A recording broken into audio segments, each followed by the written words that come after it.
अच्छा बच्चों, सबसे पहले क्या है, हम सब डिस्कस करते हैं कोलिजन क्या है।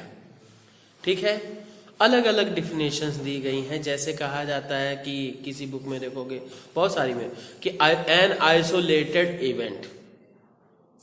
ठीक, आइसोलेटेड इवेंट मतलब केवल दो बॉडीज के बीच कोई बाहर सराउंडिंग वगैरह का मैटर ना रहे। पर मैं इसको मतलब उतना सही नहीं मानता हूँ। कोलिजन क्या है, हो सकता है बाहरी भी हो, एक्सटर्नल भी इफेक्ट्स पड़े, पर दो चीजों के बारे में कह रहे हैं तो it is interaction between two objects. It is interaction between two objects. ठीक, and they exert forces on each other for small time। समझ रहे हो ना? मैं थोड़ा सा बुक से अलग बता रहा हूं। क्या है? It is the interaction between two objects. ठीक, हाँ, during which they exert force on each other। एक दूसरे के ऊपर फोर्स वो लगाते हैं, है ना? फॉर शॉर्ट टाइम, छोटे टाइम के लिए। Is that clear? कम समय के लिए। अब क्या है, क्योंकि सुनिए, अब बुक्स में क्या आइसोलेटेड का आइसोलेटेड वर्ड यूज किया गया है। क्यों यूज किया गया है? क्योंकि जो भी डेरिवेशंस करेंगे हम, क्या है, ठीक है, तो वो केवल उन दोनों के लिए ही होगा। इसलिए एक्सटर्नल फोर्सेस को हम क्या है, निगलेक्ट कर देते हैं। तो जहां एक्सटर्नल फोर्सेस को निगलेक्ट किया गया, खत्म मान दिया गया, तो वो आइसोलेटेड सिस्टम हो गया। ठीक है, बट ये डिफिनेशन बिल्कुल करेक्ट है। ठीक है, it is the interaction between two particles या two bodies in which they exert force on, during which they exert force on each other for short time।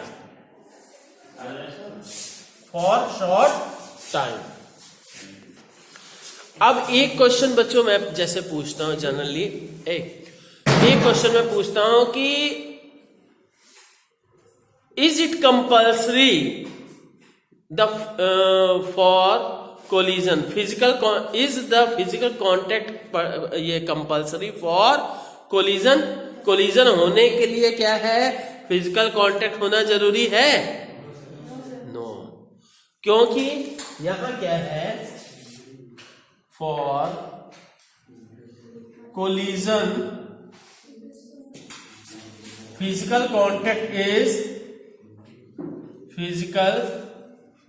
Contact is not necessary। कैसे जी? ये आप क्या है, इसका एक डेरिवेशन आप use करो, इसका कॉन्सेप्ट का यूज करोगे आप क्लोजेस्ट अप्रोच, मतलब एटम का न्यूक्लियस, के न्यूक्लियस का साइज डिटरमिन करने में। ठीक है, अल्फा पार्टिकल वगैरह स्कैटरिंग करते हैं। ठीक है, तो ये सब और भी कई जगह यूज होगा। ठीक, तो मतलब क्या है, कोलिजन के लिए ये जरूरी नहीं है कि फिजिकल कांटेक्ट हो ही। भाई जैसे हम कहें ये पॉजिटिव चार्ज है, ये बड़ी तेज स्पीड से जा रहा है और इसके ऊपर भी पॉजिटिव चार्ज है, तो क्या होगा, जाके टकरा जाएगा? नहीं, ये कुछ डिस्टेंस पे जाके ये जो है इस पॉइंट पी तक जाके क्या है, इसकी काइनेटिक एनर्जी पोटेंशियल एनर्जी में कन्वर्ट हो जाएगी। फिर से वो बैक शुरू हो जाएगा। पहले तो इधर जाएगा, फिर से यहां से फिर से रिटर्न बैक हो जाएगा। ठीक, at point P the total kinetic energy will convert into potential energy. उसके मतलब फिजिकल कांटेक्ट नहीं होगा। ठीक है, अब हम बात करते हैं जी, अब एक टर्म आती है हेड ऑन कोलिजन। ठीक है, हेड ऑन कोलिजन क्या है जी?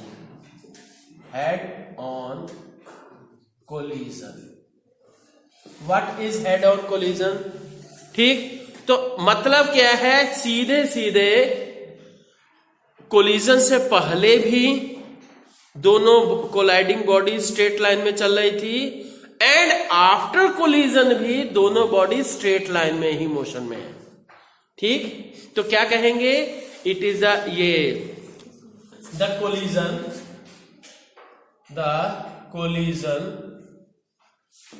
in which the colliding bodies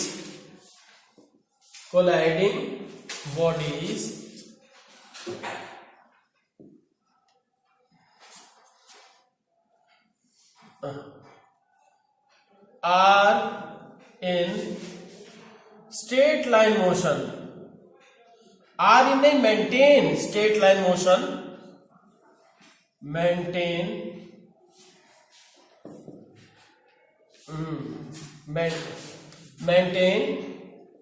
straight line motion before and after collision, before and after collision, collision से पहले और कोलिजन के बाद उसका स्ट्रेट लाइन मोशन मेंटेन होता है। ठीक, जैसे बिलियर्ड्स में खेलते हो ना, बॉल पहले भी सीधे जा रही है, फिर उसके बाद, यही हम सब आगे डिस्कस भी करेंगे, कोलिजन इन वन डायमेंशन। यहां कहिएगा इजी एग्जांपल क्या है? Collision in one dimension. ठीक है, collision in one dimension. Clear बच्चों? ठीक, अब हम बात करते हैं types of collision. Types of collision क्या है जी? पहला इलास्टिक कोलिजन, दूसरा क्या है? सेकंड, देखिए मैं स्पेस दे के लिख रहा हूं इसलिए कि उसकी कैरेक्टरिस्टिक भी इसी में, हाँ ऐसे करते हैं, दो मतलब एक्सप्लेन भी कर देते चलना है ना, कि तीन टाइप के कोलिजन हुए, पहला इलास्टिक, दूसरा इन इलास्टिक और तीसरा परफेक्टली इन इलास्टिक कोलिजन। ठीक है, सबसे पहली बात करते हैं इलास्टिक कोलिजन में। इलास्टिक कोलिजन में क्या है कि total energy is conserve, total energy is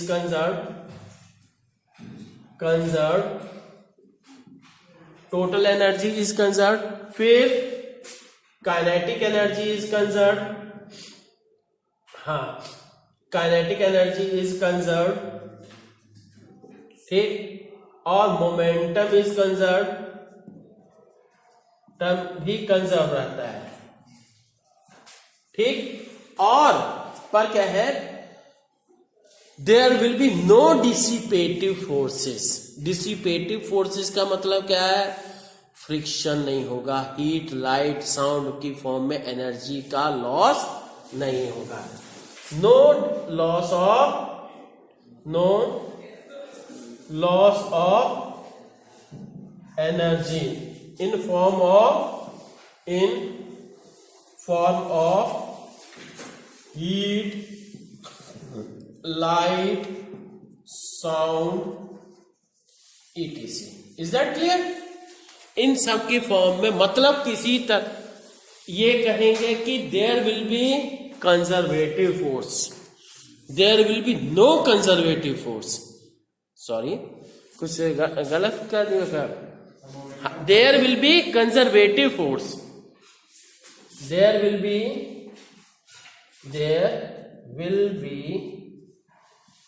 conservative force, ठीक।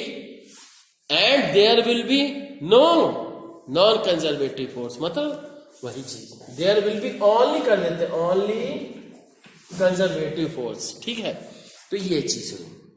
कंजर्वेटिव और नॉन कंजर्वेटिव आप बढ़िया से समझ रहे हैं कि कंजर्वेटिव क्या है, पाथ इंडिपेंडेंट है, और नॉन कंजर्वेटिव क्या है, पाथ डिपेंडेंट, ठीक है, ठीक है। तो जो भी है, अब देखते हैं इसका एग्जाम्पल क्या है। इलास्टिक कोलिजन का एग्जाम्पल, कोलिजन इन एटम्स, ठीक है, कोलिजन इन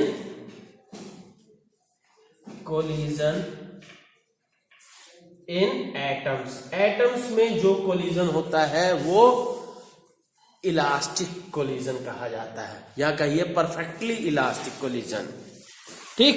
तो अब क्या है, तो ये हो गया। पर अगर क्या है, कैरम बोर्ड की बात करें, ठीक, वहां पे क्या इलास्टिक कोलिजन होगा, क्यों, कैसे पता आपको कंजर्व नहीं होती है, हाँ, सिंपल सी बात है, हीट, साउंड, लाइट कुछ निकली, हाँ भाई, साउंड निकल रही है ना, आपको सुनाई दे रहा है, पहली बात। इसी तरह से बिलियर्ड्स खेलते हो, ठीक है, तो उसमें भी बॉल्स टकराती हैं, टक से आवाज आती है, means there is some loss in energy. साथ ही साथ बिलियर्ड है या कैरम बोर्ड की गोटी है, तो आप देखिएगा कि फ्रिक्शन के कारण से वो रुक जाती है। It means there is dissipative force, loss of energy in form of heat. पर क्या है, कितना भी कैरम बोर्ड खेल लो, उसकी गोटी इतनी गर्म नहीं होगी कि जितना आपका बॉडी टेम्परेचर, ठीक। तो इसलिए जितना भी छुओगे आपको फील नहीं होगा कि कुछ है ना, पर है। अगर फ्रिक्शनल फोर्स नहीं होता तो वो क्या लगातार अनंत समय के लिए चलती रहती। क्लियर है? तो अब ये हो गया जी। हाँ, वैसे इसके अलावा ये भी collision in atoms is assumed as perfectly elastic, ठीक है, ये माना गया है, ठीक, एटॉमिक थ्योरी के अनुसार। अब हम बात करते हैं second is in elastic collision, in elastic collision. In elastic collision क्या है जी, इसमें मोमेंटम कंजर्व रहता है, momentum and conserve, momentum conserve रहता है, टोटल एनर्जी भी कंजर्व रहती है, ठीक, मोमेंटम कंजर्व रहता है, टोटल एनर्जी कंजर्व रहती है, और बोलिए जी, हाँ, kinetic energy is not conserve, ठीक, और loss, there will be loss of energy in form of heat, light and sound इटिशन। हीट, लाइट या साउंड की फॉर्म में एनर्जी का लॉस होता है। और नेक्स्ट है there will be non conservative forces, है ना। तो अब इसमें क्या है, कोलिजन इन, वो क्या है, बॉल्स ऑफ बिलियर्ड्स एग्जांपल हो जाएगा। जितने भी कोलिजन है, all the collisions are inelastic collision. जैसे कार और ट्रक में टक्कर हो गई, ठीक है, ट्रक में टक्कर हो गई, कुछ भी है, all are the inelastic collision. क्यों? क्योंकि साउंड, लाइट, हीट ये सब प्रोड्यूस होता ही है, और जिसके कारण से एनर्जी का लॉस होता है, ठीक है। हाँ, क्या कह रहे हो? टोटल एनर्जी जो होगी हाँ, टोटल सुनिए, total energy conserve, kinetic energy not conserve. तो यहां ये कह रहे हैं कि टोटल एनर्जी की बात जो की जा रही है, total energy, kinetic energy, potential energy plus other form of energy. जैसे साउंड एनर्जी में भी तो निकला ना, हीट एनर्जी में भी तो निकला, पर काइनेटिक एनर्जी कांस्टेंट नहीं रह रही, जबकि इसमें इलास्टिक कोलिजन में kinetic energy, initial kinetic energy before collision and after collision will remain same. ठीक है, तो अब देखते हैं जी, अब नेक्स्ट हम देखते हैं क्या है। Third one is perfectly in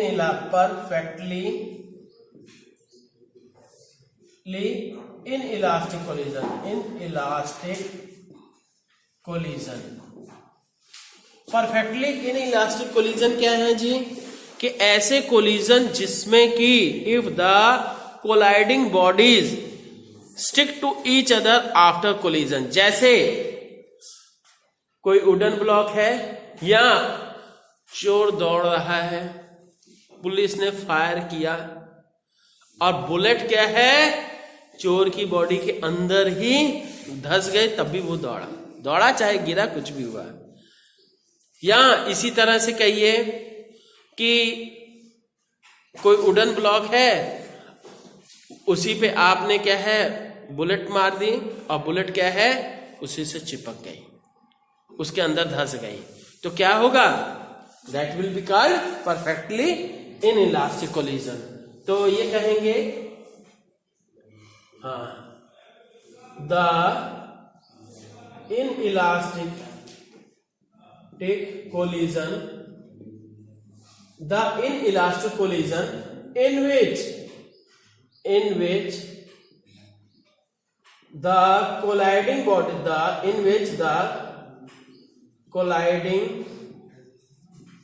bodies stick to each other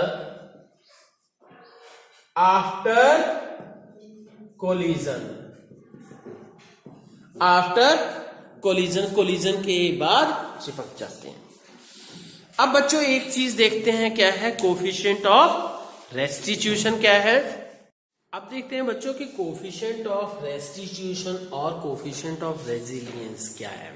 ठीक है, रेस्टिट्यूशन का मतलब फिर से वही बदलाव, ठीक है, यहाँ इनिशियल मेंटेनेंस कितनी है, ठीक है, यहाँ हिंदी मीनिंग कहोगे पलटाव भी बोलते हैं, जो भी है, ठीक। तो अब क्या है, it is simply you can say it is the ratio of, जैसे देखते हैं पहले ये दो बॉडीज मूव कर रही हैं, सॉरी ये क्या है, हाँ मान लेते हैं जी ये दो बॉडीज मूव कर रही हैं, this is the first body and this one is the second body, ठीक। ये हम ए कर लेते हैं, this one is the B. ये क्या है, या वन कर दे, वन और टू करते हैं तो बेटर रहेगा। This is one, this is two, इसकी इनिशियल वेलोसिटी u1, इसकी इनिशियल वेलोसिटी u2, ठीक। अब क्या है, this is one is the condition before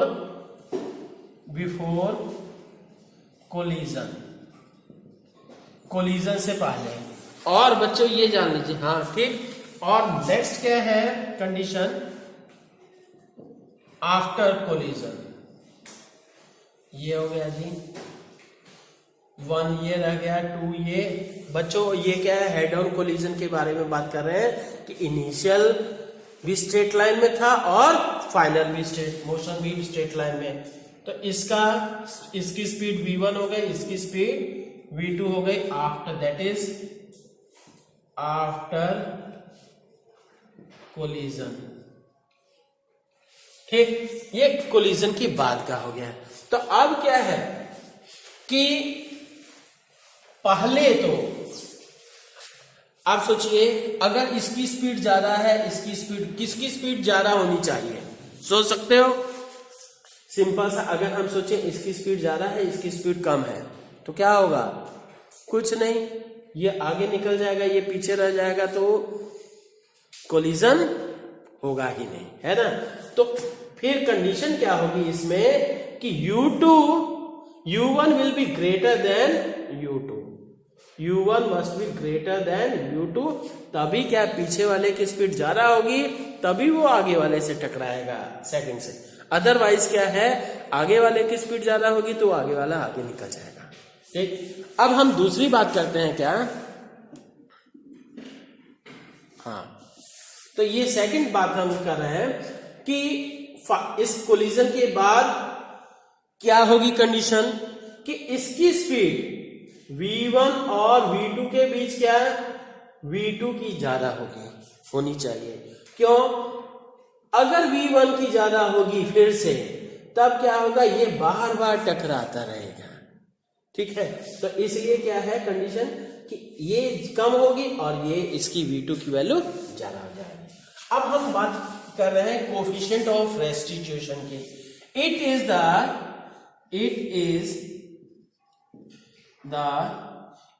equal to the current, it is equal to the, किसके इक्वल है जी, equal to the ratio of relative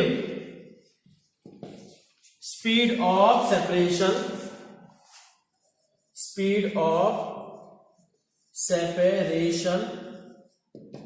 relative speed of separation to the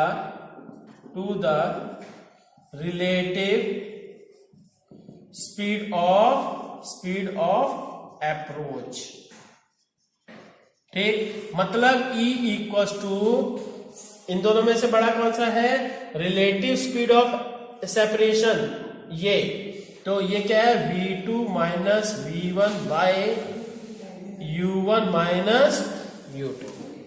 अब यहां देख लीजिए कि ये क्या है, इस कंडीशन में for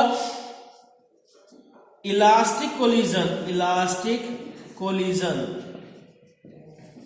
E will be equals to 1 for inelastic और inelastic कोलिजन के लिए E की वैल्यू लेस देन 1 होगी। और तीसरी चीज क्या है, फॉर परफेक्टली इनइलास्टिक,